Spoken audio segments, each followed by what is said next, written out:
আমার ভাইরা, আল্লাহ রাব্বুল আলামিন বলেছেন সফলতার দুইটা চাবি, একটা হচ্ছে ধৈর্য আর একটা হচ্ছে নামাজ। সাহাবায়ে কেরাম যখনই মুসিবতে পড়তেন আল্লাহর প্রতি ভরসা করতেন, তাওয়াক্কুল করতেন, ধৈর্য ধরতেন, আর দৌড়ে মসজিদে যেতেন, 2 রাকাত নামাজ কায়েম করে আল্লাহর দরবারে হাত তুলে দোয়া করতেন।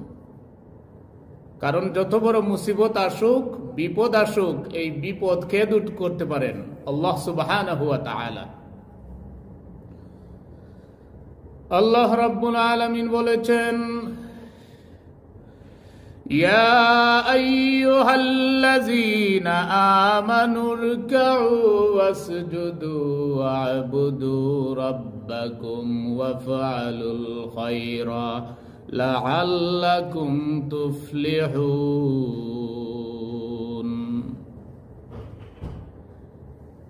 হে ঈমানদারেরা, তোমরা রুকু করো, সিজদা দাও, আল্লাহর ইবাদত করো আর নেক আমল করো, তাহলেই তোমরা সফল কাম হয়ে যাবে। আমরা রুকু করব আল্লাহর জন্য, মাথা নত করব কার জন্য? আল্লাহর জন্য। নাক এবং কপাল জমিনে লাগায় সেজদা দিব আল্লাহকে। কোন মানুষ যখন আল্লাহকে সেজদা দেয়, আল্লাহ রাব্বুল আলামিন তার ওই বান্দাকে রহমতের কুলে তুলিয়ে আনেন।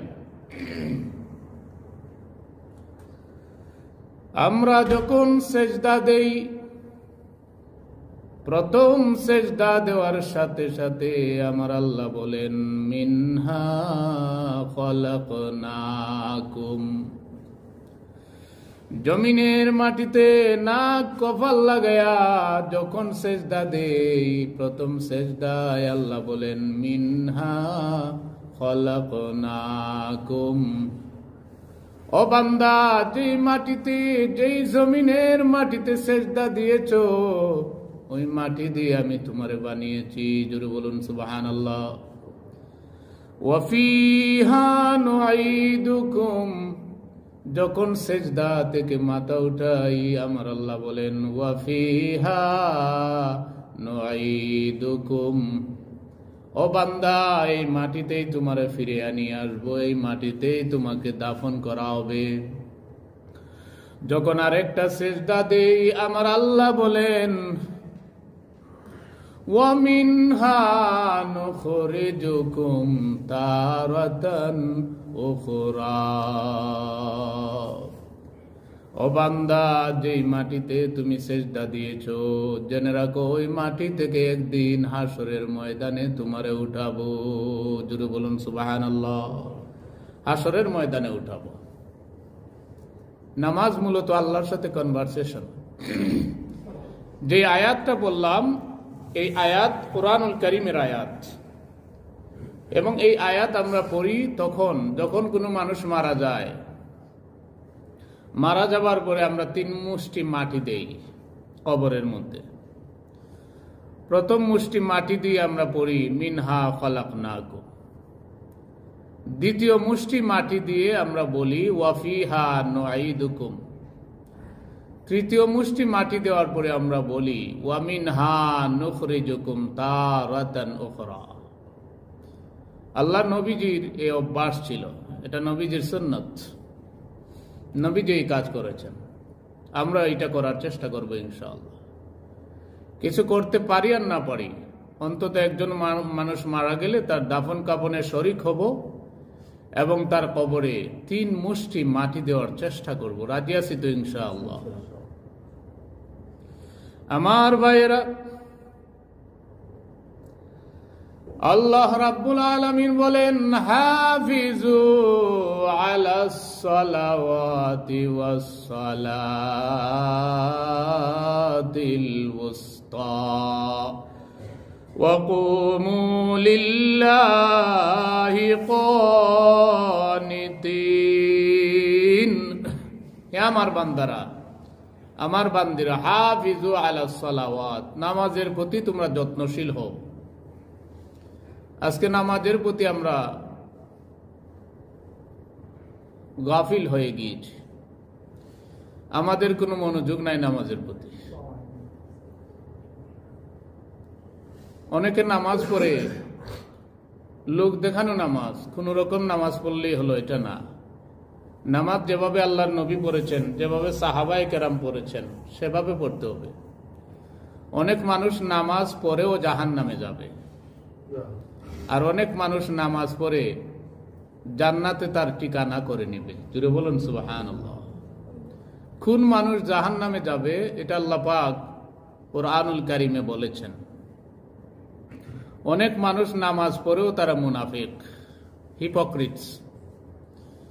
আল্লাহ রাব্বুল আলামিন ঘোষণা দিয়েছেন,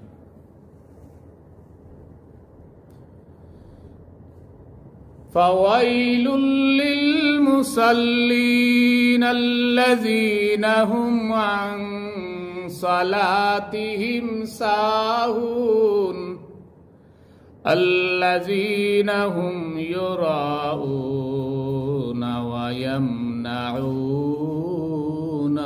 মাউন।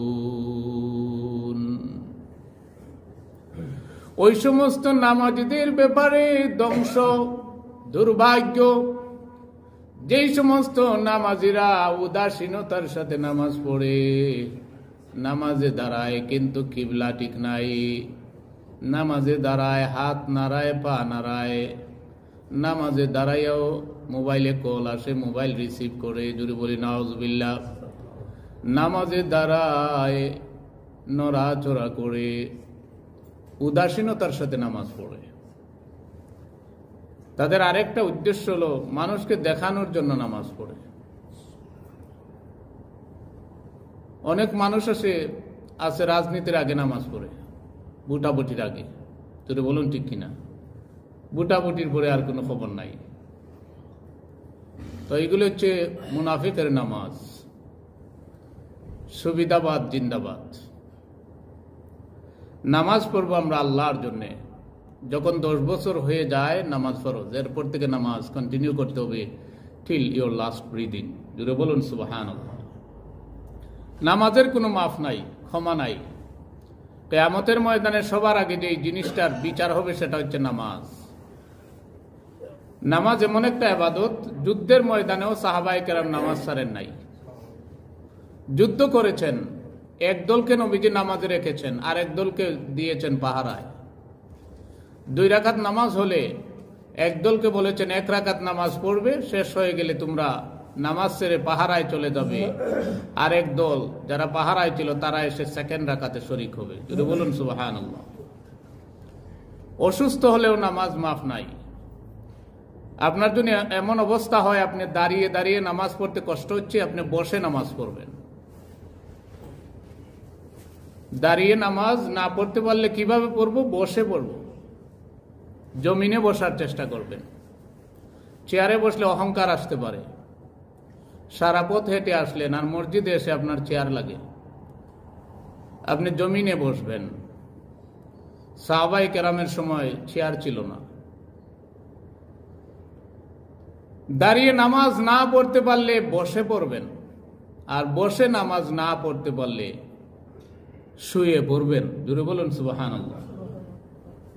শুয়ে শুয়ে নামাজ না পড়তে পারলে ইশারা দিয়ে নামাজ কায়েম করবেন। নামাজে সূরা কেরাত জানে না, সুবহানাল্লাহ, আলহামদুলিল্লাহ, আল্লাহু আকবার এই তাসবিহ দিয়ে নামাজ কায়েম করবেন। নামাজের মাফ নাই।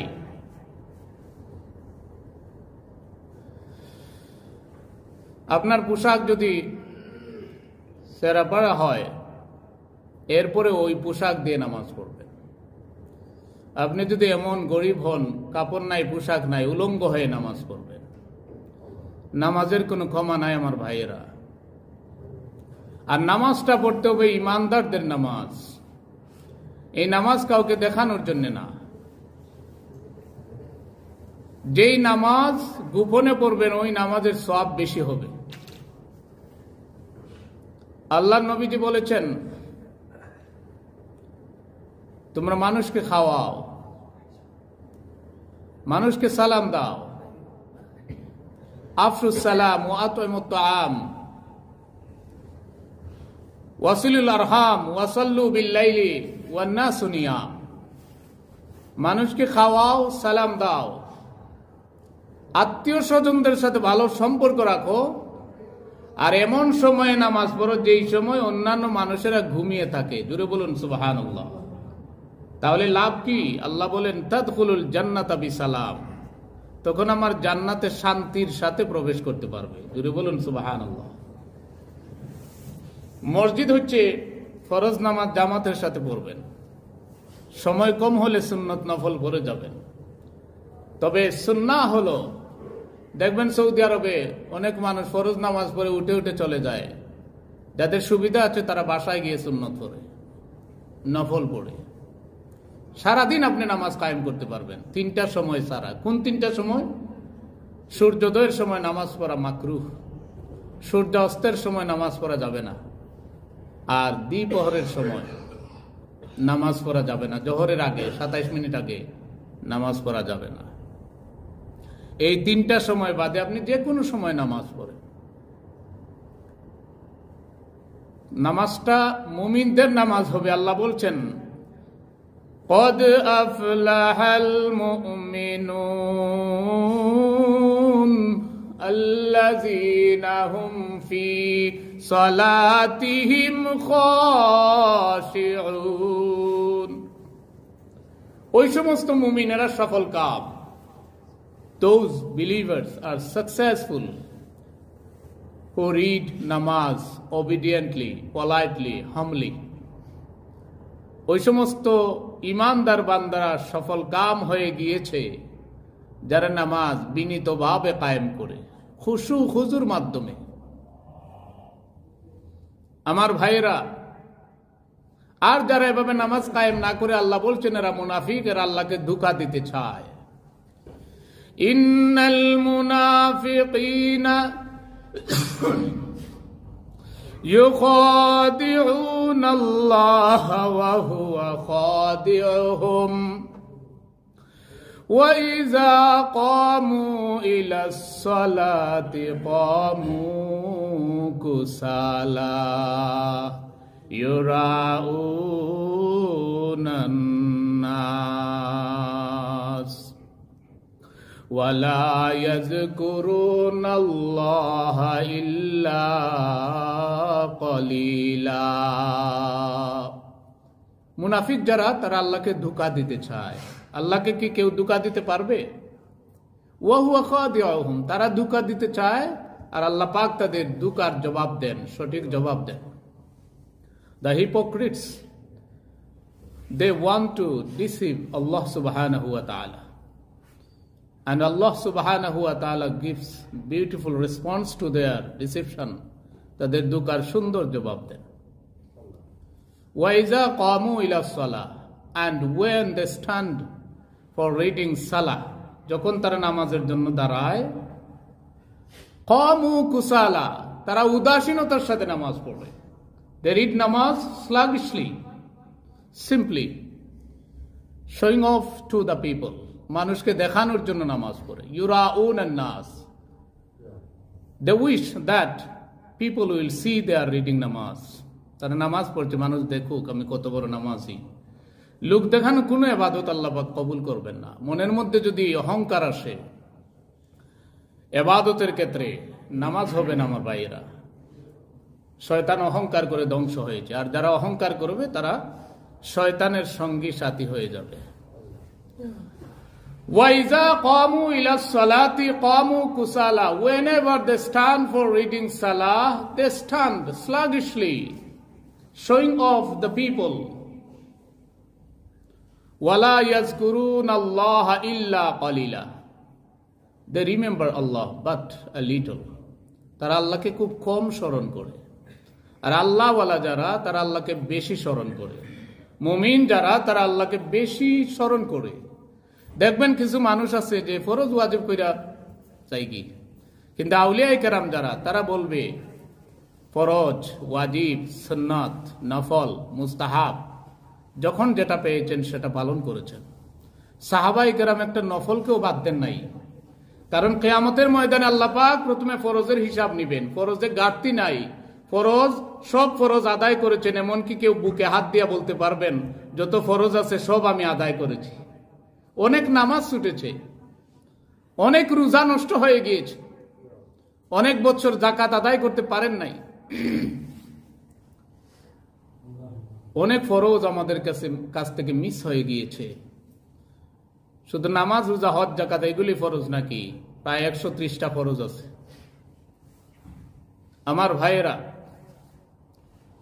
একজন বক্তাকে জিজ্ঞাসা করা হয়েছিল যে ফরজের কত রাকাত, তিনি বলছিলেন 2 রাকাত।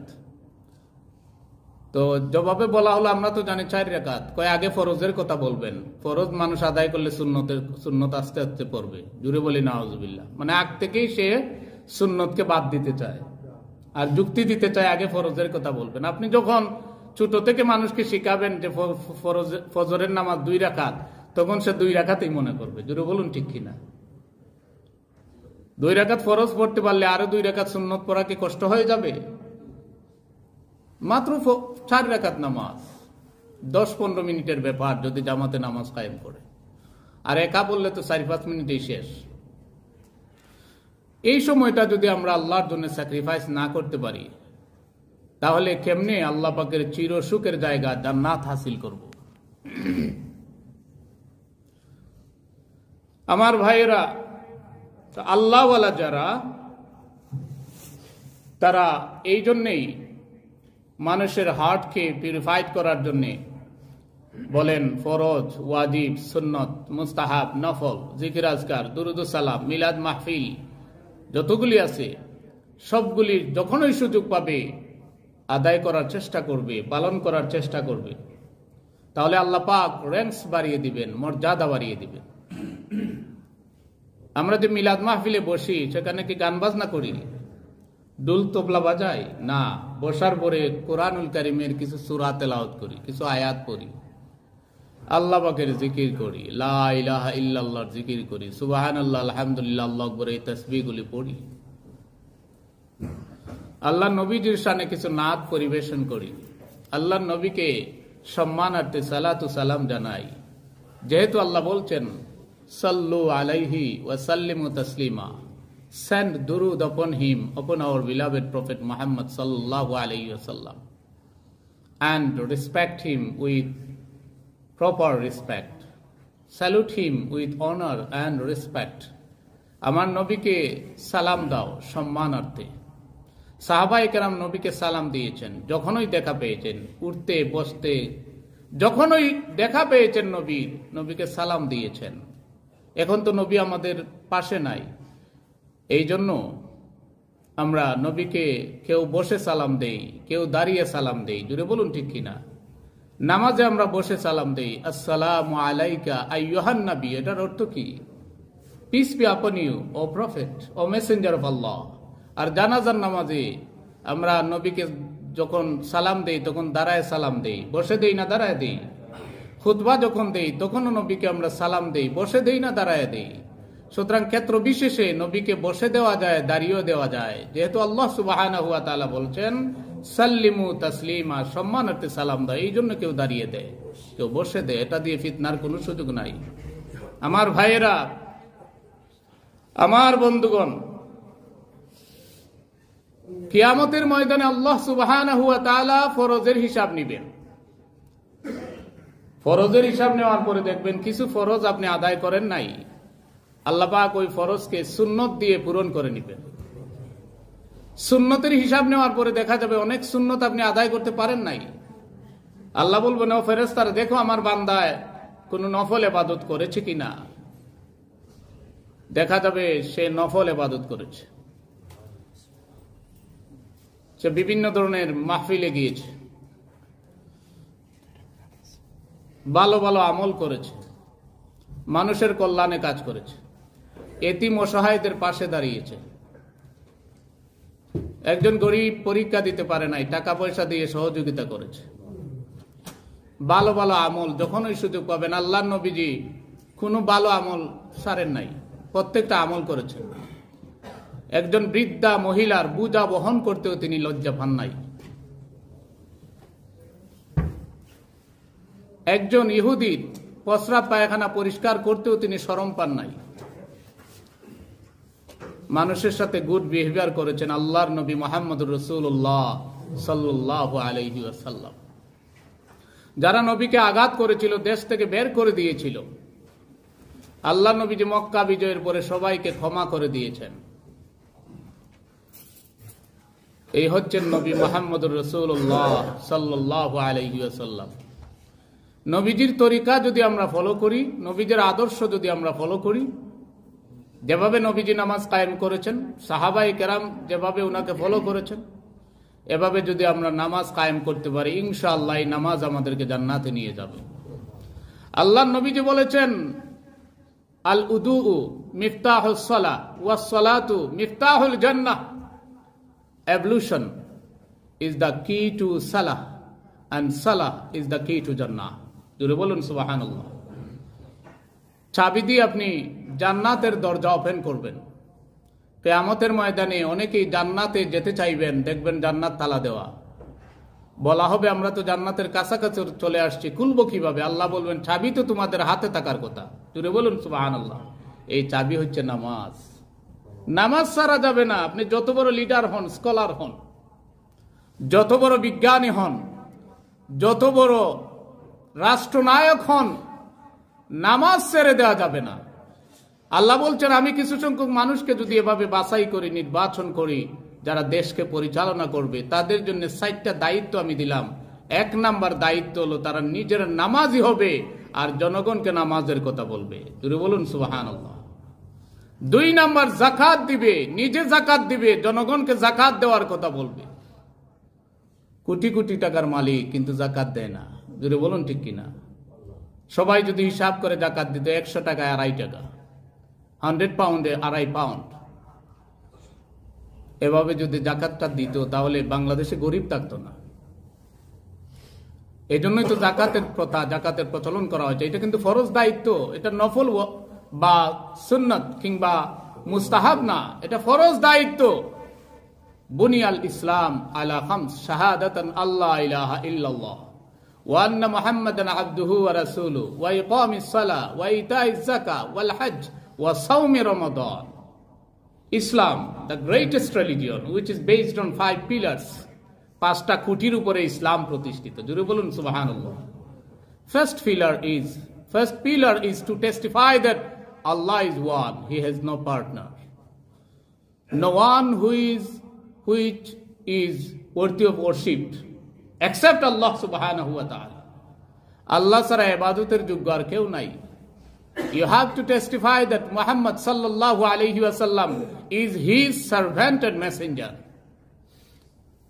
আল্লাহ নবীজির অনেক পরিচয়ের মধ্যে এই 2টা পরিচয় মাথায় রাখতে হবে। একটা হচ্ছে আব্দুল্লাহ আর একটা হচ্ছে রাসূলুল্লাহ।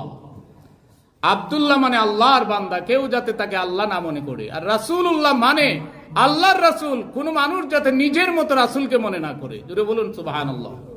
এই 2টা শব্দ যদি মনে রাখতে পারেন, এক হচ্ছে আব্দুল্লাহ, আল্লাহর বান্দা, অর্থাৎ তিনি মানুষ থেকে এসেছেন।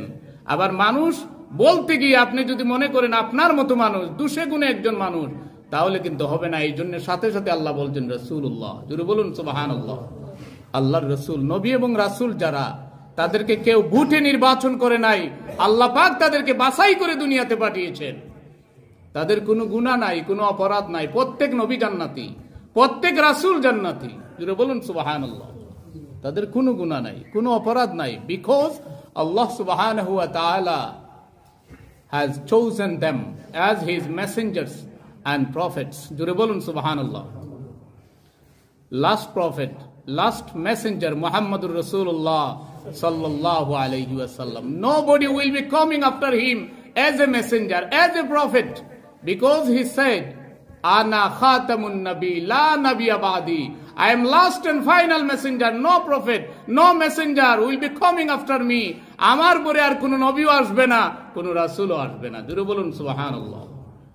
ঈসা আলাইহিস সালাম আবার দুনিয়ায় আসবেন, কিন্তু তখন তিনি নবী হয়ে আসবেন না, তিনি হয়ে যাবেন আমার আপনার মতো আল্লাহর নবীজির একজন উম্মত। জোরে বলুন সুবহানাল্লাহ।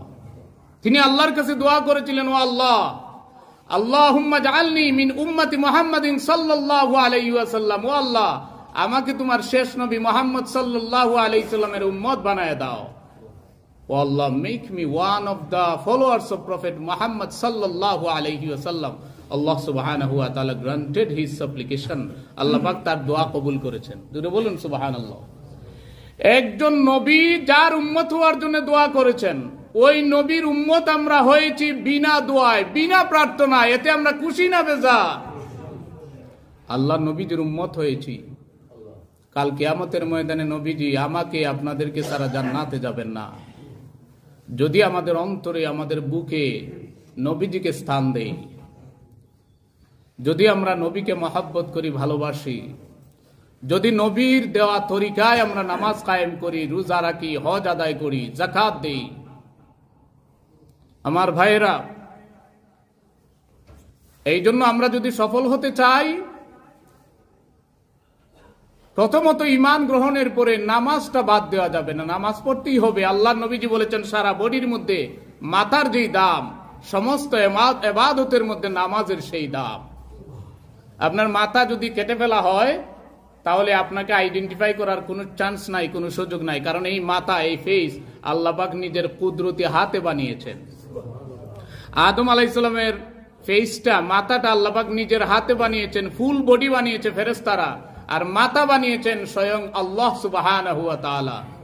এই জন্য মাথা দিয়ে মানুষকে আইডেন্টিফাই করা হয়, ফেস দিয়ে মানুষকে আইডেন্টিফাই করা হয়। নাক এবং কপাল জমিনে লাগাই আল্লাহকে সেজদা দেওয়া হয়।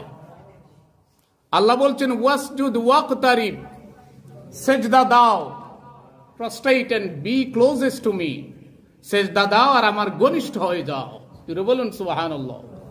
একমাত্র নামাজ এমন একটা ইবাদত, যেই ইবাদতের মাধ্যমে we have got chance at the time of namaz to speak with Allah subhanahu wa ta'ala, to converse with Allah subhanahu wa ta'ala. It is conversation between Allah and his servants. When you say Alhamdulillah Rabbil Alameen, Allah replies, Hamidani Abdi, my servant is praising me. Amar banda amar prashongsa kore. Ar-Rahman Ar-Rahim, Allah replies saying that Majjadani Abdi, my servant glorifying me, amar gunogan kore. Malik Yawmiddin, my servant submitted himself to me, amar banda নিজেকে আমার কাছে সুপর্দ করে দিয়েছে। মালিক ইয়াউমিদ্দিন, কিয়ামতের দিনের মালিক কে? আল্লাহ সুবহানাহু ওয়া তাআলা। সেদিন কোনো ঘুষ চলবে না।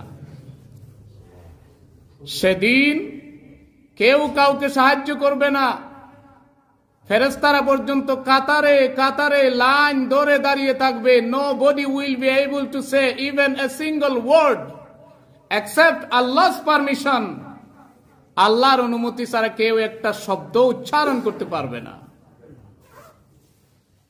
সবার আগে যিনি কথা বলবেন তিনি আমার আপনার নবী, সরওয়ারে কায়নাত, উম্মতের কান্ডারি নবী, প্রাণের নবী মুহাম্মদুর রাসূলুল্লাহ সাল্লাল্লাহু আলাইহি ওয়াসাল্লাম। তিনি সবার আগে জবান খুলবেন, আল্লাহর কাছে প্রার্থনা করবেন, কথা বলবেন, because he is already permitted. জোরে বলুন সুবহানাল্লাহ। আমার ভাইয়েরা, এই জন্য আল্লাহর নবীজির এক নাম হচ্ছে মুস্তাফা ওয়া মুরতাদা, অর্থাৎ নবীজি chosen one, already permitted one. কাল কিয়ামতের ময়দানে যখন অন্যান্য নবীরা বলবে ইয়া নাফসি ইয়া নাফসি, তখন আমার নবীর জবান থেকে বের হবে ইয়া উম্মতি ইয়া উম্মতি। কত পাওয়ারফুল নবী আমরা পেয়েছি আমার ভাইয়েরা। এই জন্য আসুন আমরা নামাজের মাধ্যমে আল্লাহকে খুশি করার চেষ্টা করি, আমার নবীকে খুশি করার চেষ্টা করি। আল্লাহ বলছেন ওয়াস্তাইনু বিস-সাবরি ওয়াস-সালাহ ওয়া ইন্নাহা লাকাবীরাতুন ইল্লা আলাল খাশিঈন। Seek help with patience and prayer. Indeed, these two activities are difficult, but not for those who are khashi, who are humble, who are obedient. যারা বিনয়ী তাদের কাছে নামাজ কঠিন কাজ না। জোরে বলুন কথা ঠিক কিনা? এই শীতের সময় আজান হলে ওযু করে মসজিদে চলে আসে those people who actually want afterlife, যারা আখিরাতকে চায়, who actually want Allah subhanahu wa ta'ala, যারা আল্লাহকে চায়। আমার ভাইয়েরা, নামাজ পড়লে আল্লাহ পাক দুনিয়ার জিন্দেগি আলোকিত করে দিবেন। নামাজ পড়লে আল্লাহ পাক আপনার সম্মান বাড়িয়ে দিবেন। নামাজ পড়লে আল্লাহ রাব্বুল আলামিন কবরের শাস্তি দূর করে দিবেন। নামাজ পড়লে কিয়ামতের ময়দানে আল্লাহ পাক ফুলসিরাত পার করে দিবেন। নামাজ পড়লে আল্লাহ পাক ডান হাতে আমলনামা দিবেন। নামাজ পড়লে আল্লাহ রাব্বুল আলামিন কিয়ামতের ময়দানে তার আরশের নিচে জায়গা দিবেন। নামাজ পড়লে আল্লাহ পাক জান্নাতে সরাসরি নামাজি বান্দার সাথে দেখা করবে। If you establish prayer, you will be happy in this life. The punishment of graveyard will be removed forever. Your graveyard will be Jannah, and you will get your record book at the day of judgment in your right hand. You will cross out the full sirat very fast, and you will be blessed to stay under the throne of Allah subhanahu wa ta'ala. And Allah subhanahu wa ta'ala will meet you directly. He will remove all of the screens from his face. জুড়ে বলুন সুবহানাল্লাহ। সব পর্দা সরাই দিবেন আর নামাজি বান্দাদের সাথে দেখা করবেন। এখন নামাজ যদি না পড়েন কি হবে? মরার সময় আপনার ঈমান নসিব হবে না। কবরের মধ্যে পানিশমেন্ট থাকবে, কবর হয়ে যাবে জাহান্নামের গাড়া। হাসরের ময়দানে পিছন দিক থেকে বাম হাতে আমলনামা দেওয়া হবে। ফুল সিরাতের মধ্যে পা দেওয়ার সাথে সাথে হাত পা কেটে নিচে জাহান্নামে পড়ে যাবেন। মিজানের পাল্লাটা হালকা হয়ে যাবে। আর আল্লাহ পাক ফেরেশতাদেরকে বলবেন, ফেরেশতারা আমার ওই নাদান বান্দাদের পায়ে ধরে টেনে ইসরে জাহান্নামের আগুনে নিয়ে যাও। এজন্য আমার ভাইরা, আমরা নামাজ কায়েম করার চেষ্টা করব। নিজে পড়বো, আত্মীয় স্বজনদেরকে, পরিবার পরিজনদেরকে নামাজের কথা বলবো। আমরা সবাই রাজি আছি তো ইনশাআল্লাহ?